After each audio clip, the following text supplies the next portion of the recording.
I want to show you how you get into your valves on the Harbor Freight Central Pneumatic oilless red air compressor, the red tank. First of all, this housing on here, well actually there's 4 different model numbers I wanted to tell you. The one that comes to mind is model 62629, but there's 3 other ones and they're all pretty similar. But anyways, there's a total of 5 screws that you have to take off to get this cover off. And if I can have my camera lady just look down here. I'll get my flashlight so it'll show up. There's a screw that has to come out, Phillips screw, from here and here. And then there are over here on this side, here and here. And I'm going to go ahead and take this from her. And there's one right there. It has to come off. And this is a brand new compressor. I just got it today, and I wanted to make this video to show people how to get in there to their valves. So anyways, once you take those off, then right here in this area is where your air hose hooks up. And what I did is I just took a flat blade screwdriver and I got in here and I just pulled the plastic out past the nozzle, just kind of pry like this, and it just, then once you get it over that, it just pops right off. So you lift the housing off, and then this is your electric motor assembly, and this is where the valve and the pump and the cooling fan is. So the next step you need to do is take a 3/4 inch wrench, spanner if you're from the UK or Australia, and if I can have a camera lady come over here, you loosen this fitting up. Remember the old saying, righty-tighty, lefty-loosey. Turn it right to tight or turn it left to loosen, as viewed from up under this one. So you unscrew that, take that off, and then you got to take the 4 Allen bolts off, and I use a 3/16 Allen wrench. And I loosen these bolts. And once you do that, this lifts right up off of here, like this. And of course I've already had this apart. Now what we've got under here is a cardboard gasket. See if I can just turn this over. Cardboard gasket and these locator pins and the 4 bolts. So we're going to set this down. Those locator pins, if you can bring the camera over here, actually go diagonally. I think they go in these 2 holes. And then these are your bolt holes right here for the cylinder head. So anyways, this is your valve assembly right here, this. And then there's also this cardboard gasket down here on top of the cylinder. Now the cylinder, the piston cylinder arrangement, is just simply a round aluminum disc with a Teflon seal around it. And if I can have you just shine right down in there, I'm going to hold the cylinder down and just rotate this. And it's a very primitive piston and cylinder combination. Matter of fact, the piston tips in the bore because it's a really thin one. But that's part of the pumping mechanism. That Teflon seal in there does a pretty good job sealing even with the piston being cocked to the side.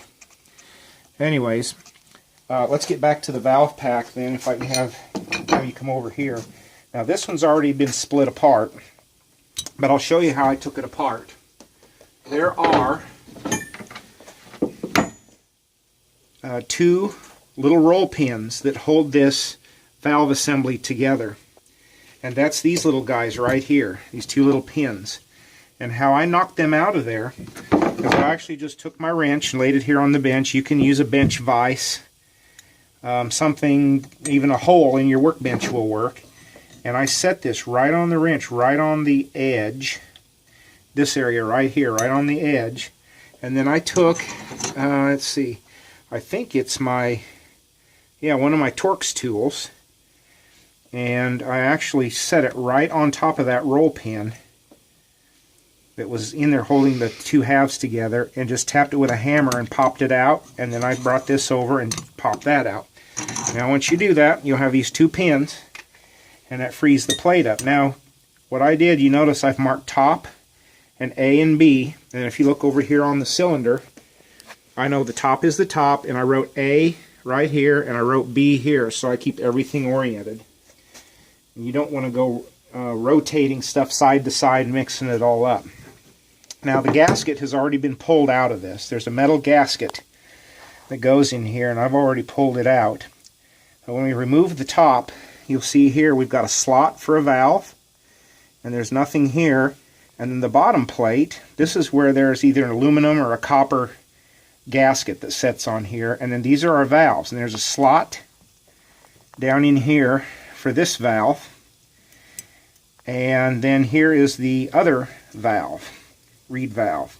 And it's a trick, or it's a tricky thing when you got to put this together, because people think they can just stick the valve in there like this and then put the plate in there and expect everything's going to be fine. Well, what'll happen is you'll get that valve off sides and it'll break right away when you fire up the compressor. So to hold that in there, what you can do is take a little bit of grease and put here on either end and then stick the valve on there like that.